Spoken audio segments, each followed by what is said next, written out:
a hebraica particularmente para a gente na pessoa da Eunice, que está escondida ali, como sempre, que é a pessoa sem a qual nada aconteceria.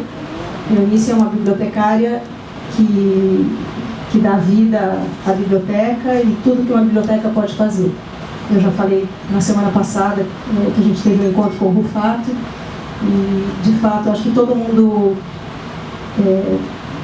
pode ter tido a sorte na vida de ter encontrado uma bibliotecária como eu disse. Nós temos. Tudo que se joga de ideias literárias aqui floresce. Hoje nós estamos realmente privilegiados com essas 3 pessoas bárbaras que escreveram livros maravilhosos. É mais ou menos como sexualidade, né? Não adianta eu dizer eu quero, ou seja homem, ou seja mulher. Você é e pronto. O que você faz com isso é outra coisa, né? Mas parece que realmente na literatura tem muitos exemplos disso. Mas parece que tem épocas que, de novo, tem épocas que são mais favoráveis a ser alguma coisa do que outras. Então, talvez a nossa literatura judaica brasileira esteja se beneficiando disso, né? Eu vejo que tem muita gente com perguntas, com comentários, e eu acho que eles também gostariam de fazer, a gente também gostaria de ouvi-los. A questão de reconhecimento dessa literatura que a gente está falando que existe para a literatura judaica, existem pontos comuns, existe até uma certa estética comum, que é que a gente pode falar a busca de determinado vocabulário, a forma, tá, de a gente pode considerar que a própria memória que é comum aos 3 livros, que cada um trabalha de uma determinada forma, e como essa memória reage dentro do próprio conhecimento. Vocês veem nessa estética, ou nesse elo de ligação, tá, características novas que podem, que vocês pretendem ainda tá lançando sobre esse olhar judaico? Olha, sobre o que você perguntou, o que vocês ainda veem necessidade de falar, tá? E de que forma vocês ainda sentem, ou se ainda tem essa necessidade para vocês de falar mais sobre essa relação judaica? Olha, eu cheguei num ponto de sufocamento da questão judaica por causa desse livro sobre a história da minha mãe. Então agora eu estou escrevendo um livro, é engraçado, né? Em que a personagem não é judia. Eu fiz questão que ela não fosse judia, mas onde eu fui parar? Na Revolução Húngara, de 1956. Né? Ela não é judia, ela veio parar aqui em São Paulo, não tem nada a ver com o judaísmo. Veja bem. Veja bem, não tem nada a ver com o judaísmo. Não tem mesmo. Na Revolução Húngara foi contra o comunismo soviético. Mas... É uma história de traumas, né? Pois é. E então é o que o Jacques falou, né? Não tem muito como não ser, né? E mesmo eu tenho muita vontade de ir atrás da história do meu pai no futuro mais distante, quando eu já estiver longe da história da minha mãe, quando eu já estiver respirado um pouco, relaxado de tudo que de todo esse peso, né, dessa dor que é ter escrito esse livro. Eu pretendo escrever sobre a história do meu pai, que é uma história muito louca, de um campo de concentração assim, que ninguém nunca ouviu falar, chamado Steinhof, na Áustria. E um campo onde só moraram, onde foram prisioneiros 900 pessoas, 900 judeus, e de onde meu pai sentia saudade. Filme da Antonioni? E onde havia jogos de futebol entre os alemães e os judeus.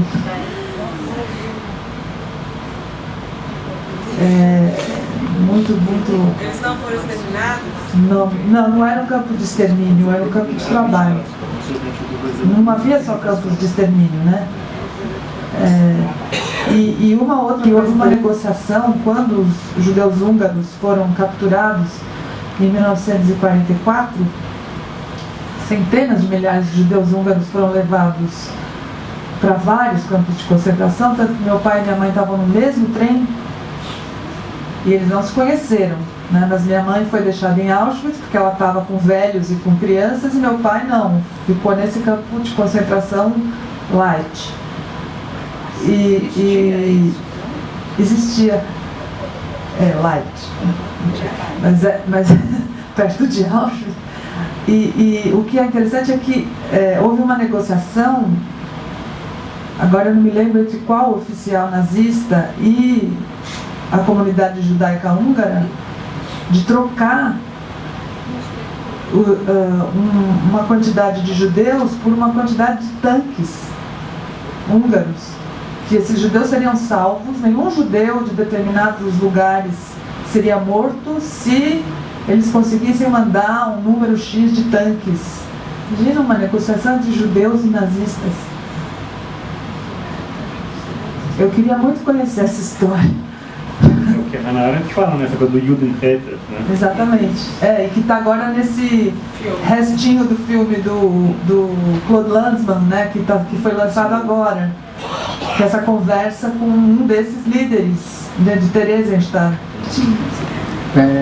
Admitindo que exista um boom da literatura judaica no Brasil, daria para associar a existência de um boom de leitores.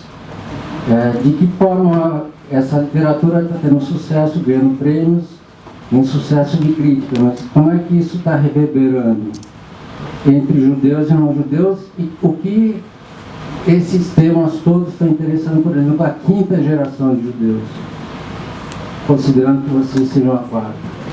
Sobre judeus e não judeus, e sobretudo na quinta geração. Eu acho que o que a gente faz, ou o que a gente tenta fazer é literatura, sem rótulos. Acho que o que a gente persegue é essa questão da escrita, essa questão das redes literárias, é isso que a gente tenta fazer. Então, não sei, eu acho que se a gente é lido, ou se a gente recebe prêmios, se a gente é indicado para prêmio, é porque é essa busca que a gente tem de fazer literatura e fazer bem feito, independente do tema. Eu acho que o tema pode ou não agradar as pessoas, isso vai de cada um, mas essa necessidade, essa vontade de fazer uma coisa bem feita, né, literariamente falando, eu acho que é isso que nos incomoda, e é isso que nos motiva, e é isso que a gente busca. Estamos falando de literatura, mas que eu acho um trabalho importantíssimo, complicadíssimo, que é a tradução da identidade, que eu acho fascinante. Eu espero, talvez eu seja até um pouco redundante com relação ao que você falou, mas primeiro uma propagandinha, também escrevi um livro, está online, está na Amazon. Meu nome é Eloisa Parte, ele se chama On Books and Men, que é uma coisa que também, talvez para os estudiosos de literatura, seja interessante começar a pensar. Brasileiros escrevendo em outra língua, o uso da internet na divulgação da literatura da gente. A identidade, é claro que tem gente que é brasileiro e por acaso, em vez de casar na igreja, casa na sinagoga, em vez de ser do Clube Pinheiros, é da Clube Hebraica, e vice-versa. Né? Gente que se considera judeu e por acaso veio parar aqui no Brasil, podia ter parado em Buenos Aires, Chicago, Nova York. Mas tem algumas pessoas na comunidade que eu acho que representam tanto essa identidade judaica brasileira, sem cair num essencialismo de uma identidade rígida, de um grupo fechado, mas representam essa mistura estranha entre essas duas culturas. Eu escrevi um pouco sobre o meu bisavô. Bom, eu queria responder então primeiramente a uma pergunta da Silvia. Dá para ouvir assim? Dá. Que era aquela pergunta a respeito da tradução, né? Eu acho que essa identidade judaica, que é uma identidade entre dois lugares, necessita da tradução, né? Necessita da tradução o tempo todo, até o que a Vivian tinha colocado, os glossários que aparecem muitas vezes nos livros da gente, né? E então esse traduzir é uma coisa que meio que de nascença, né? Então, não sei, para mim é uma coisa muito fácil. Eu quero me gabar de dizer isso, eu não sei se isso é uma vantagem ou se é uma desvantagem, mas eu acho que é parte da nossa história. Essa necessidade de tradução é alguma coisa que vem já vem uma coisa com realmente uma fragmentação, porque vocês partem desse cenário de ruínas, né? Vocês partem dessa necessidade de fazer, de dar uma espécie de liga, né, para aquilo que está destruído, né? E quando você fala minha irmã religiosa, eu sou escritor, eu acho que é isso mesmo, né? Quer dizer, na geração do Walter Benjamin, era assim, você tinha, ou virava um engajado, como ele era, né, na Revolução Social, ou você ia ser religioso, né, como no caso do Gershon Scholem, o melhor amigo dele que foi para Israel. Ele não conseguiu nunca ir para Israel, né, simbolicamente, né. Então eu acho que tem essa... O livro do Miyako, desse português, também tem toda essa atmosfera. O livro do Miyako tem também essa coisa, né, onde a terra é a morada dos vivos, não é? E a terra, se não me engano, é também a morada dos mortos. Então é essa, eu falo terra aqui metaforicamente, que vocês, não são buracos que vocês abrem, mas é onde vocês recolocam a vida dos vivos e dos mortos. A tua história me lembra um pouco também a história do Art Spiegelman, né, que escreveu o Maus, que é uma tentativa de escrever um texto que a mãe tinha escrito e que o pai tinha destruído, aparentemente. A mãe que se matou, ela tinha um manuscrito e ela se matou depois desse manuscrito, e o pai viu aquele manuscrito e destruiu, porque não, melhor nosso filho não saber disso. Aí o filho que não sabia de nada foi atrás dessa história e refez e fez o Maus. Né? Quer dizer, uma história incrível, coisa da herança mesmo. Eu tenho que contar essa história, né? E, bom, mas eu queria aproveitar esse tema da literatura judaico-brasileira. Eu acho que talvez o autor, vocês, talvez não tenham essa consciência. Sou um autor judaico-brasileiro, que é uma coisa meio patética mesmo. Mas eu acho que a crítica acaba criando, a historiografia literária acaba criando isso. E é um tema.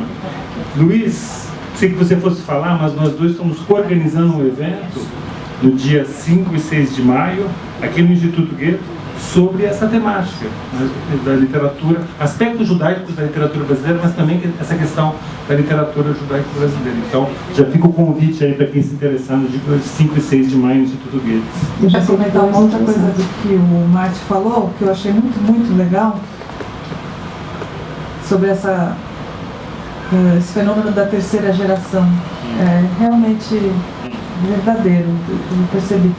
E queria dizer que eu acho muito importante que a gente saiba, né, embora a gente esteja aqui dentro de um clube judeu e provavelmente a maioria de nós seja judeu, que esses nossos livros, eles são lidos não só pelas comunidades judaicas, né, eu já falei sobre o meu livro em escolas públicas e em outros lugares, em cidades do interior de São Paulo, em bibliotecas, e isso ressoa para pessoas que não são judias. Tem uma reverberação muito clara, porque os brasileiros também passaram por muito sofrimento, né? E em escolas públicas, escolas de periferia, as pessoas ainda estão passando por muito sofrimento. Então tem uma reverberação não só entre judeus, e acho importante. Meu livro, nesse livro, né, tem uma questão judaica, claro, nesse livro sim, mas não em outros livros meus essa questão não aparece, absolutamente.